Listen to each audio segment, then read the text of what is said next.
Have you ever wondered what it was like to be a farmer in the Middle Ages? Forget your modern calendar apps and weather forecasts. For a 14th-century European peasant, life was dictated by the seasons, the sun, and a deep ancestral knowledge of the land. Their calendar wasn't just about dates. It was a manual for survival, a rhythm of life and death, of planting and harvest. Today, we're going to step back in time and live a year in the life of a medieval farmer, following the tasks that defined their existence, month by month. Our journey begins not in January, but in late autumn, around October or November. After the frantic rush of the harvest, a different kind of work began. This was plowing season. The fields, hard and fallow, needed to be broken open for the winter crops. Imagine the scene: a team of oxen, straining against a heavy wooden plow, guided by a farmer whose entire body ached with the effort. They weren't just turning soil. They were preparing for the future, sowing the winter wheat and rye that would sustain their families through the lean months ahead. This was also the time to fatten up the pigs. They'd be let loose in the woods to feast on acorns and beechnuts, a practice known as pan. This wasn't just about delicious medieval bacon. It was a crucial way to preserve meat for the winter when fresh food was scarce. As the days grew shorter and colder, December and January brought a relative lull in the fieldwork. But don't mistake this for a holiday. This was the time for indoor work and preparation. Tools needed mending. The plowshares had to be sharpened, scythes repaired, and carts fixed. It was a constant battle against wear and tear. Firewood had to be chopped and stacked high, a literal lifeline against the biting cold. For the women of the household, the work never stopped. They'd be spinning wool and flax into thread, weaving cloth for the family's clothes, and mending what was torn. And, of course, there was the slaughtering. The fattened pigs and any older livestock that wouldn't make it through the winter were butchered. Every part of the animal was used. Meat was salted, smoked, and turned into sausages, a precious store of protein to last until spring. February was often a grim month, known as the Hunger Gap. The winter stores were dwindling, and the new season's growth was still weeks away. But it was also a month of anticipation. As the frost began to thaw, the farmer would be out in the fields again. This was the time for spreading manure, or muck spreading. It was smelly, backbreaking work, but absolutely essential for enriching the soil. They'd carry baskets of animal dung from the barns to the fields, ensuring a fertile ground for the spring planting.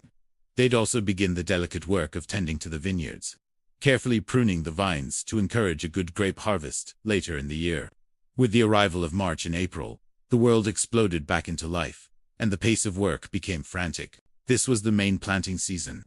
The fields that were left fallow the previous year were plowed and sown with spring crops like barley, oats, and peas. Barley was especially important, not just for bread, but for brewing ale, which was a staple of the medieval diet, often safer to drink than water. Everyone in the family would be involved, from the youngest child scaring away birds to the oldest members helping to sow the seeds by hand, broadcasting them across the prepared soil. The kitchen gardens also demanded attention, with vegetables like leeks, onions, and cabbages being planted. May was a month of hope and vigilance. The crops were growing, and the fields were a vibrant green. But this was a precarious time. A late frost, a drought, or a swarm of pests could ruin everything.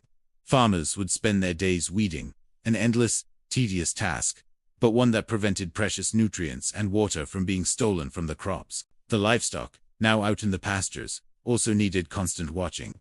This was lambing and calving season, and the farmer had to act as a midwife, protecting the vulnerable newborns from predators like foxes and wolves. May was also the beginning of dairy season. With lush grass to eat, cows and ewes produced milk in abundance, which was churned into butter and pressed into cheese, vital sources of fat and protein. As we move into June and July, the landscape transformed. The meadows were thick with grass and wildflowers, ready for the first major harvest of the year, the hay harvest. Hay was the fuel for their four-legged engines, the oxen and horses. Without a good hay harvest, the animals couldn't work the fields, and the entire system would collapse. The whole community would turn out to the meadows. Men would swing their long scythes in rhythmic unison, cutting down the tall grass. Women and children would follow behind, raking the hay into rows to dry in the sun, and then piling it into haystacks. It was exhausting work under the hot summer sun, but it often had a festive atmosphere, fueled by ale and a sense of shared purpose. Then came the climax of the agricultural year, August, and the grain harvest. This was it. The culmination of a year's worth of sweat, worry, and prayer. The wheat, rye, and barley stood golden in the fields. and it was a race against time to bring it in before the weather turned. Armed with sickles, the reapers would cut the stalks of grain, which were then tied into bundles called sheaves by the binders who followed. The sheaves were stacked into stooks to dry completely before being carted off to the manorial barn for threshing. The lord of the manor always had first claim on the harvest, and his officials would be watching closely to ensure he got his share. For the peasants, what was left was the difference between a comfortable winter and starvation. Once the grain was safely in the barn, the work was far from over. September was the month of threshing.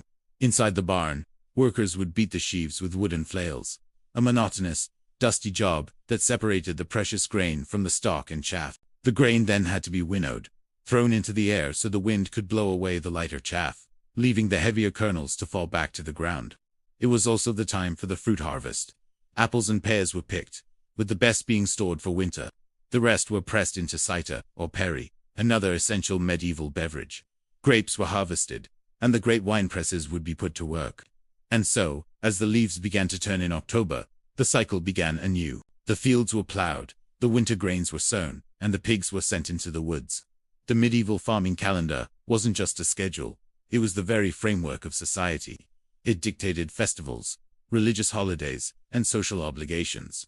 It was a relentless cycle of hard labor, but it was also a cycle of deep connection to the earth, the seasons, and the community. Their lives were governed by a rhythm we have almost completely lost, a rhythm of patience, resilience, and a profound understanding of the natural world. Thank you so much for joining me on this journey back to the 14th century. It really makes you appreciate where our food comes from and the incredible history behind a simple loaf of bread. Have you ever wondered where good ideas go to die? Well, for a long time, the answer was a pigeonhole. No, really. Before we had sleek metal cabinets and digital folders, the most advanced way to organize documents was a piece of furniture filled with little compartments, literally called pigeonholes. You'd roll up your paper, stuff it in, and hope you remembered which hole you put it in. It was messy, inefficient, and a recipe for disaster. Important contracts, letters, and records could get lost, damaged, or just plain forgotten. Business was a chaotic mess of paper. But then, a quiet revolution began, one that would change the way we work forever. This is the story of how we went from paper chaos to organized genius, all thanks to the humble filing cabinet. So, picture the mid-19th century. The Industrial Revolution is booming. Businesses are growing faster than ever before. This means more transactions, more correspondence, more invoices, and more paper than anyone knew what to do with. The old methods just weren't cutting it. People were still using the spindle method, literally, a sharp spike on a base where you de-impale your papers in chronological order. To find anything, you had to pull the entire stack off. Others used boxes, chests, or those confusing pigeonholes. It was a nightmare. Finding a single document could take hours, if you could find it at all. The world was crying out for a system, a way to tame the paper monster. Enter Edwin G. Sybils. In 1898, Sybils was working in his father's insurance company in South Carolina. He was drowning in paperwork related to insurance policies. At the time, policies were folded and stored flat in large envelopes, which were then filed in those dreaded pigeonholes. It was slow, clumsy, and took up a ton of space. Sybils knew there had to be a better way. He had a simple but brilliant idea. What if documents were stored vertically instead of flat? This simple shift in perspective was the key. By storing papers upright, you could easily flip through them, like browsing books on a shelf. You could use tabs to label them, making it incredibly fast to find what you were looking for. To bring his vision to life, Sybils designed a special case with a hinged front that would drop down, allowing easy access to the files inside. He then created dividers and folders to keep everything neat and organized. He presented his invention to the office, bank, and library company in Boston, and they immediately saw its potential. They began manufacturing the first commercial vertical filing system. It was a game changer. Suddenly, office workers could find any document in seconds, not hours. Efficiency skyrocketed. The vertical file was so effective that it was even showcased at the 1900 Paris Exposition, where it won a gold medal. The world was finally getting organized. But a system is only as good as the cabinet that holds it. While Sybils solved the how, another company was about to perfect the what, the Library Bureau. Founded by Melville Dewey, the same guy who invented the Dewey Decimal System for libraries, was also obsessed with organization. They were already making library furniture and card catalogs. When they saw the vertical filing system, they knew it was the future. They started manufacturing their own versions, but they initially made them out of wood. Wooden cabinets were fine, but they were heavy, bulky, and, most importantly, flammable. In an era of gas lighting and coal heating, office fires were a very real and devastating threat. A fire could wipe out a company's entire history in minutes. The next major leap forward came from a company called the Safe Cabinet Company, later known as Safe Cabinet Laboratory. They had a brilliant idea. Why not make the cabinets out of steel? A metal cabinet would be fire-resistant, protecting the precious documents inside. Around 1900, they began producing the first all-steel filing cabinets. To prove how effective they were, they would conduct dramatic public demonstrations. They'd fill a cabinet with paper, place it inside a massive furnace, and heat it to extreme temperatures. Then, they'd pull the red-hot cabinet out, let it cool, and open it to reveal the papers inside, perfectly unharmed. It was an incredible marketing tactic, and businesses bought into it. The steel filing cabinet became the new standard for security and peace of mind. With the vertical system and the fireproof steel cabinet, the modern office was born. But the innovation didn't stop there. As the 20th century progressed, the filing cabinet continued to evolve. Suspension filing was introduced, where folders hang from rails, making them even easier to slide back and forth. Locking mechanisms were added for security. Different sizes were created, from two-drawer personal cabinets to massive lateral files that could hold thousands of documents. The filing cabinet became a symbol of corporate life, an essential piece of furniture in every office, government building, and hospital around the world. It represented order, efficiency, and information at your fingertips. It was the silent, sturdy backbone of the modern economy. Think about the impact. The ability to quickly access information changed everything. It allowed for more complex accounting, better customer records, and more efficient legal systems. It empowered the rise of the white-collar worker and the modern secretary, whose job often revolved around managing the flow of information contained within these metal drawers. The filing cabinet was more than just a piece of furniture. It was a tool that shaped the structure of modern business and bureaucracy. It created a universal language of organization, alphabetical, numerical, chronological, that we still use today. Of course, in the 21st century, the physical filing cabinet is facing a new challenge: the digital age. With cloud storage, searchable databases, and paperless offices, you might think the filing cabinet is obsolete. And in some ways, it is. We now store terabytes of data on servers, not in manila folders. But the core principles, invented by people like Sybils and Dewey, are more relevant than ever. The way you organize your computer files with folders, subfolders, and clear naming conventions is a direct descendant of the vertical filing system. Search functions are just a digital version of flipping through tab dividers. We've taken the logic of the filing cabinet and moved it into the digital realm. So, the next time you save a file to your desktop or search for an old email, take a moment to appreciate the humble filing cabinet. It was a revolutionary invention that brought order to a world of chaos. It taught us how to think systematically about information. It was the original search engine, the analog ancestor of the digital world we live in today. From pigeonholes and paper spikes to fireproof steel and then to the cloud, the journey of organizing information is a fascinating story of human ingenuity. The filing cabinet may no longer be the centerpiece of every office, but its legacy is all around us, in every folder, every file, and every click. Ever wondered how we got from giant stone slabs to the silent, smooth doors we have today? It all comes down to one tiny, overlooked hero: the door hinge. Let's swing open the door to history and take a look. Our story begins in ancient times. Imagine massive, heavy doors on temples or fortresses. The earliest hinges weren't hinges at all. They were pivots. Think of a big stone or wooden door with a post extending from the top and bottom. These posts, called pintles, would fit into sockets in the lintel above and the threshold below. This pivot system allowed even incredibly heavy doors to swing open and shut. You can still see examples of this in ancient ruins in places like Egypt and Mesopotamia. It was simple, strong, and did the job for thousands of years. The main downside: friction. These doors would grind and scrape, and opening them was a real workout. As we move into the Roman era, metalwork becomes more sophisticated. The Romans were master engineers, and they didn't just stick with pivots. They developed strap hinges. These were long, flat pieces of iron or bronze that were nailed across the face of the door and attached to the frame.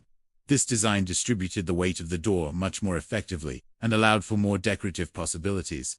You'd see these elaborate, often leaf-shaped or scroll-patterned hinges on important buildings, cathedrals, and castles throughout the Middle Ages. They weren't just functional. They were a status symbol, a way to show off the blacksmith's skill and the owner's wealth. During the medieval period, security became a huge concern. Castle doors needed to be impenetrable. This led to the development of even more robust hinges, often with complex interlocking parts. The H-hinge and the HL hinge became common. They looked just like their names suggest, shaped like an H, or an H and an L combined. These provided great support for the heavy oak doors of the time. Forging these hinges was a highly skilled craft, and the village blacksmith was an essential part of any community. Not just for horseshoes, but for the very security of people's homes and castles. The Renaissance brought a renewed focus on artistry and elegance. While strength was still important, aesthetics played a bigger role. Hinges became more ornate and refined. Cabinet makers and furniture designers started creating smaller, more delicate hinges for their creations. This is where we start to see the early versions of the butt hinge, the type most common in our homes today. These were designed to be less conspicuous, allowing the beauty of the wood and the craftsmanship of the furniture to take center stage. The Industrial Revolution in the 18th and 19th centuries completely changed the game. Mass production took over suddenly. Hinges were no longer painstakingly forged by hand, one at a time. They could be cast or stamped out of metal by the thousands in factories. This made them uniform, reliable, and, most importantly, affordable for everyone. The butt hinge, with its two interlocking leaves, joined by a pin, became the standard. It was easy to install, easy to produce, and could be mortised into the door and frame, making it almost invisible when the door is closed. This was a huge leap forward in both manufacturing and design. With mass production came innovation. The 20th century saw an explosion of different hinge types for specific needs. Think about the self-closing hinges on fire doors, designed for safety, or the concealed hinges you find inside your kitchen cabinets that are completely hidden from view, giving that sleek, modern look. We have piano hinges that run the entire length of a lid, providing continuous support. There are spring-loaded hinges, double-action hinges that let a door swing both ways, and friction hinges that can hold a door open at any angle. And the innovation hasn't stopped. Today, we are re-seeing smart hinges with built-in sensors that can tell you if a door is open or closed, connecting your home to the Internet of Things. We have soft-close mechanisms built right into the hinge, preventing that annoying slam and protecting little fingers. Materials have evolved too. While steel and brass are still common, we now have hinges made from stainless steel for corrosion resistance and even high-tech polymers for specific applications. From a simple stone pivot to a smart soft closing device, the history of the door hinge is a perfect example of how technology evolves. It's a story of solving problems, how to move a heavy object, how to secure a space, how to add beauty, and how to do it all efficiently. The next time you walk through a doorway, take a moment to look at that small piece of hardware. It's not just a hinge. It's a little piece of engineering history that connects us to thousands of years of human ingenuity. It's the silent, unsung hero that makes our modern world work, one swing at a time. Hey everyone, and welcome back to the channel. Today, we're stepping back in time to explore a cornerstone of every medieval village, the grain mill. We often think of castles and knights, but the humble mill was just as crucial for survival. It was the heart of the community, the place where hard-earned grain was transformed into the flour that made the daily bread. Without these mills, feeding a family, let alone an entire village, would have been an almost impossible task. So, how did they work? What kinds of mills were there? And what was it really like to be a miller in the Middle Ages? Let's get our hands dusty and find out. First, let's talk about why milling was so important. The medieval diet was heavily based on grains, like wheat, rye, oats, and barley. But you can't just eat raw grain kernels. They need to be ground into flour to make bread, porridge, and pottage, the staple foods of the era. Before the widespread use of mills, this was done by hand using imagine 2 round stones, one on top of the other. You'd pour grain into a hole in the top stone, and then manually turn it. It was backbreaking, time-consuming work.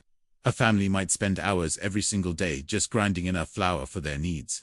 This inefficiency was a huge drain on time and energy that could have been spent on other essential tasks. This is where mechanical milling comes in, and it was a total game changer. The two main power sources were water and wind. Watermills were the most common and had been around since Roman times, but their use exploded in the medieval period. The Domesday Book, a survey of England in 1086, recorded over 6,000 watermills. That's an incredible number, and shows just how vital they were. They were typically built on rivers or streams.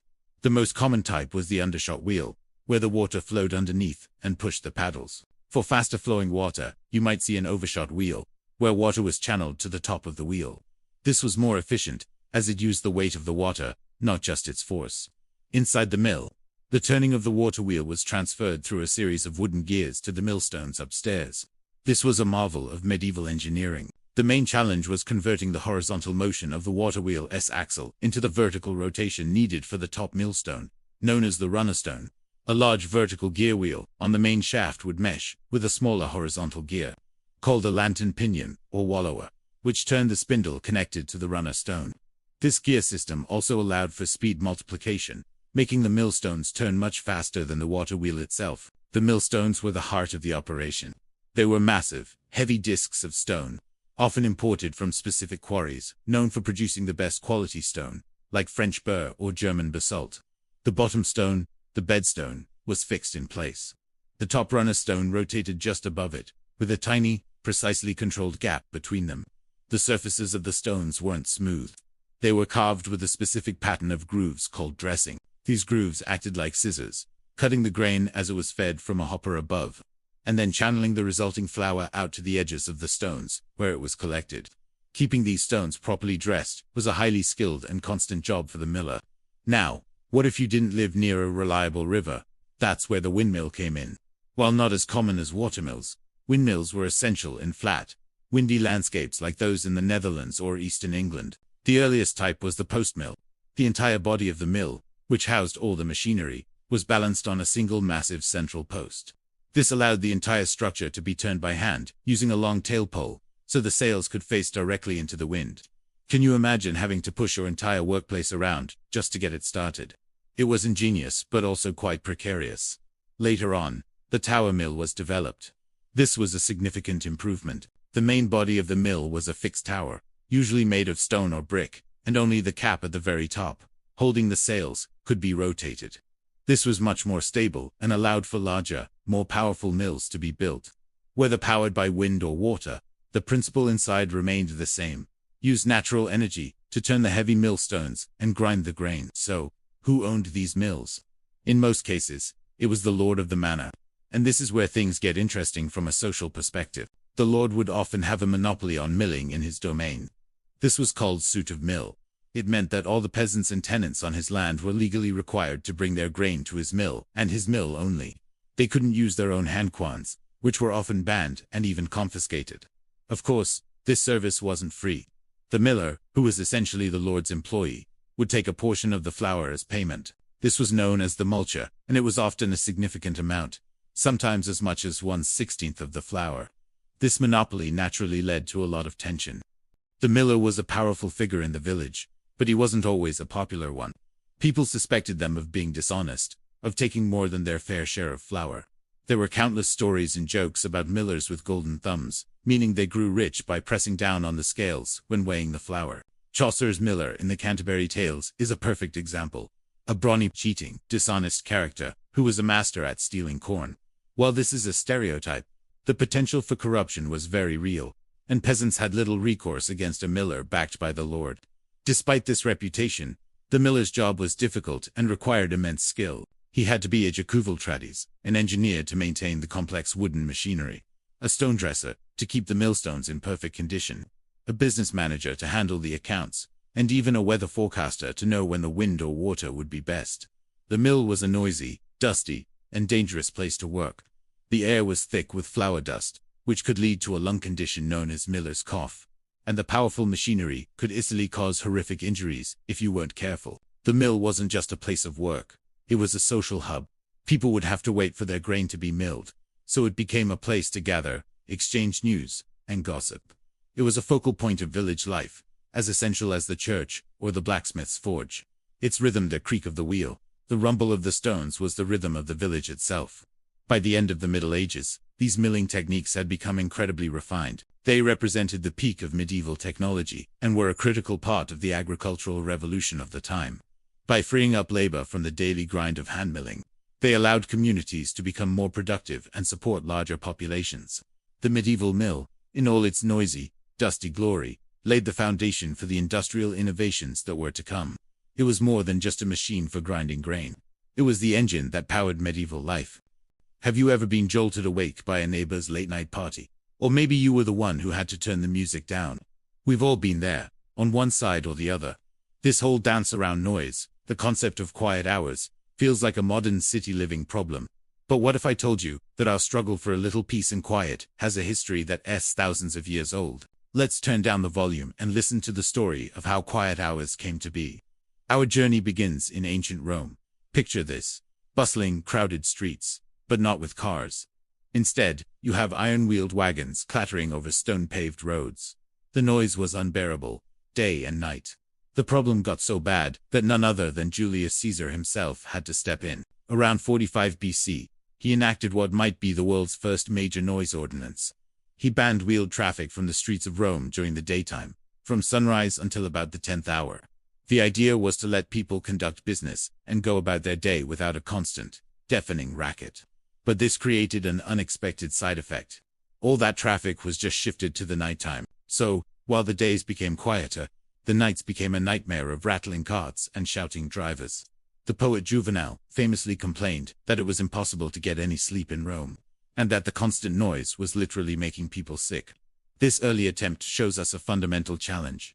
Regulating noise is a delicate balancing act. Fast forward a few centuries to medieval Europe. Cities were growing, but they were still a chaotic mix of homes, workshops, and marketplaces all crammed together. The sounds of daily life were intense. Think blacksmiths hammering, vendors shouting, animals everywhere. There wasn't a clear distinction between residential and commercial zones like we have today. Early regulations weren't so much about quiet hours for sleep, but more about maintaining public order. For example, many towns had rules against ringing bells too loudly or too late at night. Not just for peace, but because bells were used as signals for curfews, fires, or attacks. You didn't want any confusion. Craftsmen, like blacksmiths or coopers, who made barrels, were often restricted to certain hours, or even specific areas of the city, to contain their noise. It was a practical approach, focused on managing the most disruptive sounds of commerce. The real shift towards our modern idea of quiet hours happened during the Industrial Revolution. Starting in the late 18th century, cities exploded in size. Factories with steam-powered machinery ran around the clock, and railways cut through residential neighborhoods. The level and type of noise changed dramatically. It was no longer just the sounds of people and animals. It was the relentless, mechanical hum and clang of industry. At the same time, a new middle class was emerging. They valued privacy, domestic tranquility, and a clear separation between work and home life. The home was meant to be a peaceful refuge from the chaotic world of work. This cultural shift was crucial. People started to see excessive noise, not just as an annoyance, but as an intrusion into their private lives and a threat to their health. This led to the rise of the nuisance lawsuit. In places like Britain and the United States, people began taking their noisy neighbors and local factories to court. Early legal cases were all about balancing one person's right to use their property, as they wished, against another person's right to quiet enjoyment of their own property. Judges had to decide, was the noise reasonable for the area? A factory in an industrial zone was one thing, but a loud workshop in a quiet residential street was another. These court cases slowly built a legal framework that recognized the harm of noise pollution. They established the principle that while you have rights on your property, those rights end where they start to harm your neighbors. By the 20th century, cities started to formalize these ideas into specific laws. This is when we see the first widespread quiet hours ordinances, often specifying times like 10 p.m. to 7 a.m. The invention and mass adoption of new technologies brought new noise problems. Radios, and later televisions and stereos, meant that loud entertainment could be brought directly into the home. Cars, with powerful engines and horns, replaced the clatter of horses. Municipal governments realized they needed clear, enforceable rules. The focus shifted from just dealing with industrial noise to managing the sounds of everyday life and leisure. Scientists also began studying the health effects of noise in more detail, linking chronic noise exposure to stress, high blood pressure, sleep deprivation, and other health issues. This scientific backing gave governments even more reason to regulate noise. It wasn't just about being a good neighbor anymore. It was a matter of public health. Today, our world is noisier than ever. We have leaf blowers, construction sites, airplanes, and the constant hum of our digital devices. But our tools for managing noise have also become more sophisticated. Many cities now have detailed noise codes that specify decibel limits for different times of day and different zones: residential, commercial, industrial. They use sound level meters to get objective measurements, moving beyond subjective complaints of it's too loud. There's also a growing focus on better urban planning and building design. Things like noise barriers along highways, double-paned windows in homes, and creating more green spaces that naturally absorb sound are all part of a modern strategy to create quieter cities. The debate continues, of course. How do we balance the need for a vibrant, 24/7 city with the residents' need for peace? Where does personal freedom end and public responsibility begin? So, the next time you hear a noise complaint or see a sign for quiet hours, remember, it's not just a random rule. It's the latest chapter in a story that's been unfolding for over 2,000 years. From Julius Caesar trying to silence Roman wagons, to medieval towns managing the noise of blacksmiths, to industrial-era courts defining our right to peace, the struggle for quiet is a fundamental part of our shared human experience.